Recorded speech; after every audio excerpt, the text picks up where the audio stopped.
নমস্কার। আজ আবার একটা নতুন দিন। আজকে পৌঁছে গেছি একটা অন্য রেসিপি নিয়ে। আজকে রেসিপিটা হচ্ছে মশলা ভেন্ডি। মশলা ভেন্ডি বানানোর জন্য আমি ভেন্ডিকে ধুয়ে এইভাবে ছোট ছোট করে জল ঝরিয়ে এইভাবে ছোট ছোট করে কেটে নিয়েছি এবং দুটো মাঝারি সাইজের পেঁয়াজকেও এইভাবে কুচি করে নিয়েছি। আর একটা মশলা বানাবো, সেটা হচ্ছে একটু আদা পরিমাণ মতন, এটা একটু বেটে নিয়েছিলাম আমি আগে, একটু মনে হচ্ছে কম হবে, তাই জন্য আমি আবার একটু রসুন আর আদাটা একটু থেতো করে নেব।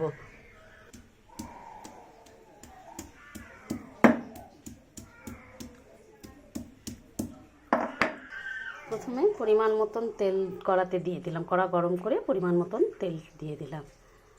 তারপর তেলটা গরম হলে আমি ভেন্ডিগুলো ভেজে নেব।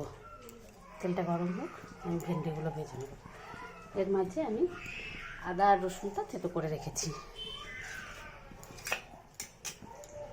তেলটা গরম হয়ে গেছে, আমি ভেন্ডিগুলো এর মধ্যে ঢেলে দিলাম। দিয়ে ভালো করে নাড়াচাড়া করে ওর হরহরে ভাবটা যাতে ঠিকঠাক হয়ে আসা পর্যন্ত আমি ঢাকা দিয়ে ভাজবো। পরে আমি নুন দেবো।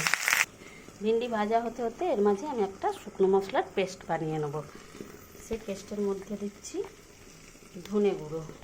ধনে গুঁড়োটা একটু বেশি দিচ্ছি।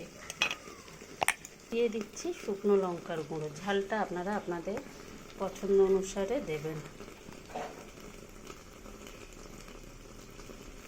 এরপর দিচ্ছি পরিমাণ মতন হলুদ গুঁড়ো, আর দিচ্ছি 1 চামচ জিরের গুঁড়ো। অল্প একটু জল দিয়ে একটা পেস্ট বানিয়ে রাখবো।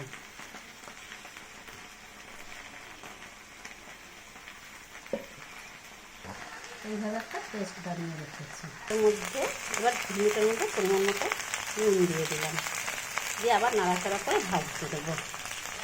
ভেন্ডিটা মোটামুটি ভাজা হয়ে যাচ্ছে। এবার এটাকে আমি নামিয়ে নেব।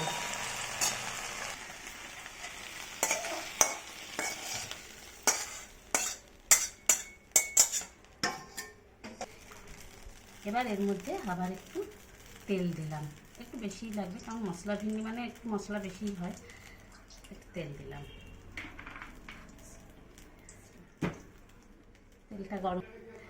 তেলটা গরম হয়ে গেছে। এবার এতে দিয়ে দিলাম পেঁয়াজ, কুচানো পেঁয়াজ। পেঁয়াজটাকে একটু রং চেঞ্জ করা অবধি, হালকা বাদামি যখন হবে সেই অবধি একটু ভাজবেন।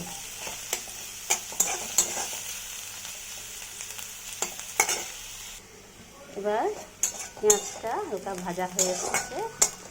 এবার এর মধ্যে দিয়ে দেবো থেতো করে রাখা আদা আর রসুনটা, দিয়ে এটাকে ভালো করে নাড়াচাড়া করে নেব।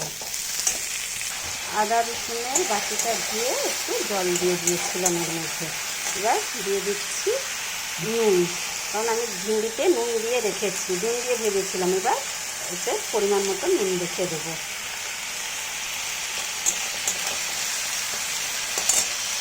আর দিয়ে দিলাম অল্প একটু চিনি। আদা রসুন আর পেঁয়াজটা ভাজা ভাজা হয়ে এলে এবার এর মধ্যে যে পেস্ট বানিয়ে রেখেছিলাম সেই পেস্টটা ঢেলে দিলাম, দিয়ে নাড়াচাড়া করে তেল ছাড়া অবধি কষতে থাকবো। মশলাটা কষা হয়ে গেছে, তেল ছাড়তে ছেড়ে হয়েছে। এবার আমি এর মধ্যে ভেন্ডিগুলো দিয়ে দেবো। অল্প একটু কসুরি মেথি দিয়ে নাড়াচাড়া করে এবার আমি নামিয়ে নেব।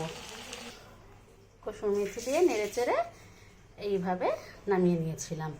খেতে কিন্তু হেভি লাগে। আপনারাও খেয়ে দেখবেন কেমন হয়েছে, কমেন্ট করে জানাবেন। আজকের মতন চলে যাচ্ছি। ধন্যবাদ।